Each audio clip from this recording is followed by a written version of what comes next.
আমরা পেয়েছি সাবেক বাংলাদেশের প্রধানমন্ত্রী শেখ হাসিনা। আপনাকে স্বাগত জানাই, আপনি আমাদেরকে সময় দিয়েছেন, এসেছেন আমাদের কাছে। আমাদের সাথে আরো থাকছেন ডক্টর মোহাম্মদ ইউনূস। ডক্টর মোহাম্মদ ইউনূস, আপনাকে আমাদের অনুষ্ঠানে স্বাগত জানাই। আপনি আমাদের সময় দিয়েছেন, সেজন্য আমাদের কৃতজ্ঞতা জানাই। অন্তর্বর্তী সরকারের প্রধান উপদেষ্টা ডক্টর মোহাম্মদ ইউনূস যুক্তরাষ্ট্রে বিল ক্লিনটনের উপস্থিতিতে একটা অনুষ্ঠানে বললেন যে আন্দোলন খুব পরিকল্পিতভাবে চালিয়ে নেওয়া হয়েছে, কিছুই হঠাৎ হয়নি।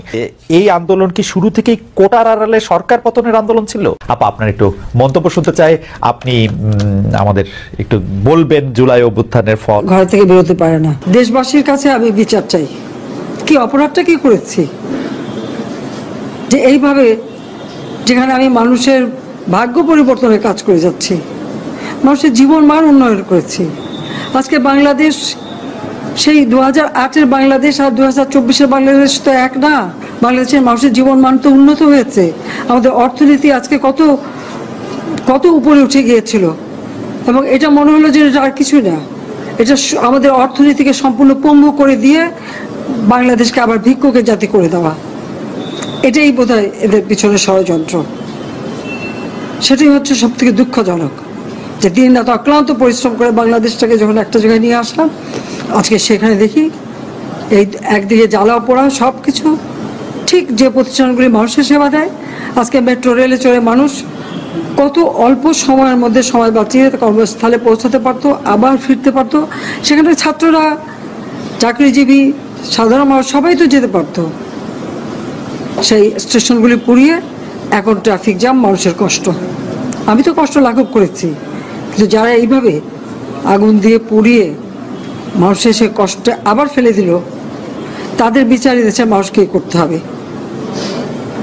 আমি খালি সকলের সহযোগিতা চাই। আর এইভাবে মায়ের কোল খালি হোক, এটা আমি চাই না। কারণ আমি তো বাবা মা সব হারিয়েছি, আমি তো জানি হারাবার ব্যথা কত কষ্ট। কিন্তু সেই কষ্ট বুকে নিয়ে তো ফিরে আসতে এদেশের মানুষের জন্য।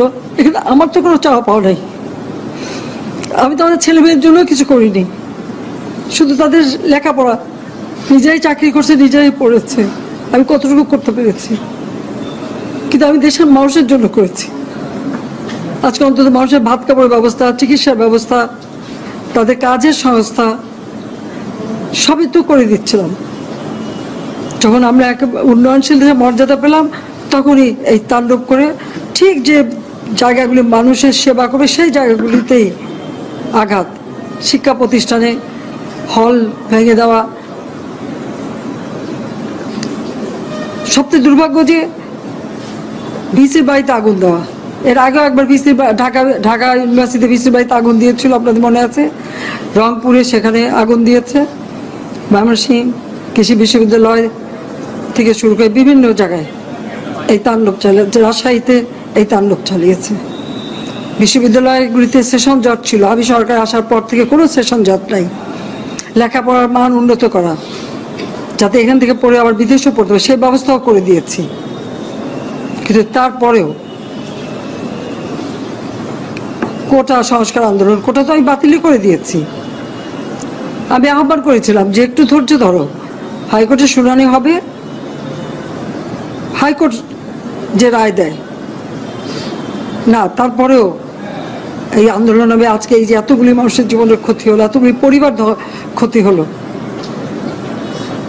এর দায় দায়িত্ব কাদের? আমি দেশবাসীর কাছে সেই আহ্বান জানাবো যে এই ধরনের ধ্বংসযজ্ঞের জন্য এই দেশকে নিয়ে আর কেউ চালাতে না পারি। আমি সকলে সাহায্য চাই। আর আমি চাই না এভাবে মায়ের কোল খালি হোক, আর এভাবে মানুষ অসহায় হয়ে পড়ুক। এই হাসপাতালটাই তো আজকে আপনারা দেখেন কত সুন্দরভাবে করে দিয়েছি। কিছু নেই হাসপাতালে, একটা লিফটও ছিল না আমি যখন সরকারে আসি। আর সেই এই হাসপাতালও আমার আব্বা স্বাধীনতার পর জাতির পিতা বঙ্গবন্ধু শেখ মুজিবই করে দিয়েছিলেন। আমি সেটা উন্নতি করেছি বলেই তো আজকে চিকিৎসা দিতে পারছি, নইলে এত রোগীর চিকিৎসা দেওয়া কোনোদিন সম্ভব হতো না। তো আমার কি এটাই অপরাধ যে আমি মানুষের জীবন মান উন্নত করার জন্য কাজ করেছি, আর সেই জায়গাগুলিকে হামলা করতে হবে? কোভিড-19-এর সময় যেখানে আমরা সব থেকে ভালোভাবে মানুষের চিকিৎসা দিতে পেরেছি, সেই কোভিড হাসপাতাল, সেখানে আগুন দিয়েছে। অনেকে এই কথা বলে থাকেন প্রফেসর ইউনূস যে আপনি তো ইচ্ছা করলে এই পৃথিবীর যে কোনো দেশে সেটেল করতে পারতেন, পৃথিবীর যে কোনো দেশের হয়েই আপনার যে আইডিয়াগুলি সেগুলি আপনি ডিসেমিনেট করতে পারতেন, তারপরেও আপনি বাংলাদেশে থাকছেন, বাংলাদেশে থাকাটাকেই আপনি মানে আমি যদি বলি আপনার জন্য নির্ধারণ করছেন, সেটি কারণ আপনি চাইলেই সেটি সম্ভব, সেটি কি আপনার জন্য দিন দিন কঠিন হয়ে যাচ্ছে, বা আপনি এটি কেন করছেন? বা মানে অনেকে বলছেন যে আপনি আসলে, হ্যাঁ আপনার কাছে জানতে চাইছি যে আপনি তো আসলে দেশে থাকেন, বিদেশে থাকেন, মানে আপনার ভৌগোলিক অবস্থানটা তো আসলে আপনার আইডিয়াগুলির জন্য খুব বড় বাধা না, মানে আপনাকে বাংলাদেশেই কেন থাকতে হবে, এটা অনেকে প্রশ্ন করেন যে মানে আপনি বাংলাদেশে থাকাটাকে কেন প্রেফার করেন? তুমি কি বলছো আমি দেশ ছেড়ে চলে যাই? না, আমি বলছি, আমি জানতে, বাংলাদেশের মানুষ তো এরকম ভাবে যে দেশ থেকে যে চলে যেতে পারে সে খুব চলে যায়। এমন কুসন্তান হলাম দেশের জন্য, এখন পরামর্শ দিয়ে আপনি দেশ ছেড়ে চলে যান, এই অবস্থা হলো আমার। মনে করি না আমার এই অবস্থা হয়েছে যে আমি দেশেরই সন্তান, এই দেশেই থাকবো, দেশের জন্য যে কাজ করি সেটাই করব, এটা যতদিন আমি বেঁচে আছি সেটাই করে যাব। আমাকে বিভিন্ন দেশ থেকে আহ্বান জানাই, আমি কেন ওখানে দেশে থাকছেন। আজকেও একটা নতুন দেশ থেকে আহ্বান পেলাম, বলে আমরা সব ব্যবস্থা করে দেবো। এটা আর একটা নতুন দেশ যোগ হলো আছে। কিন্তু আপনি বাংলাদেশেই থাকতে চান, এবং আমাদের কাছে যেটি মানে আমরা সাংবাদিক হিসেবে আপনাকে প্রশ্ন করতেই হয়, আপনি দেখেছেন যে আপনার প্রতিষ্ঠিত গ্রামীণ ব্যাংকের একটি সংবাদ সম্মেলন হয়েছে, সেই গ্রামীণ ব্যাংকের সংবাদ সম্মেলন থেকে আপনার বিরুদ্ধে যে অভিযোগ করা হয়েছে সেই অভিযোগ মানি লন্ডারিং এর, সেই অভিযোগের ক্ষেত্রে বলা হয়েছে আমি সবচেয়ে ডাকু বাংলাদেশে, সবচেয়ে বড় ডাকাত এদেশে, কাজে সেই হিসাবে সবাইকে জানান দেওয়া হচ্ছে, সেই হিসাবে আমি পরিচিত হয়েছে। আমি সবচেয়ে বড় ডাকাত, আমি সবচেয়ে সাংঘাতিক মানুষ যে দেশের সর্বনাশ করে যাচ্ছি, সেইভাবে পরিচিত হয়েছে।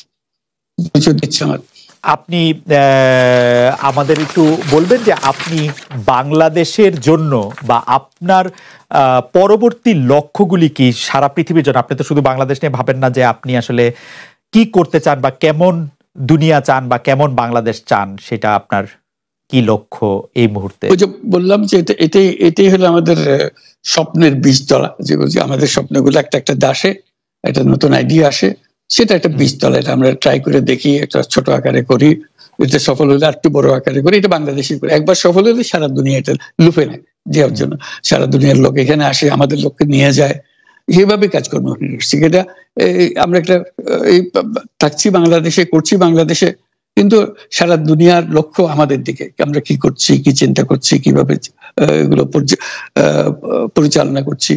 এবং তার মধ্যে ব্যাখ্যা হিসেবে যেটা আমরা বারবার বলছি, আমরা একটা নতুন পৃথিবী গড়তে চাই। সেই পৃথিবী হচ্ছে 3 শূন্যের পৃথিবী, এটাও বহুবার বলা হয়েছে, তার উপরে বই লিখেছে 3 শূন্যের পৃথিবী।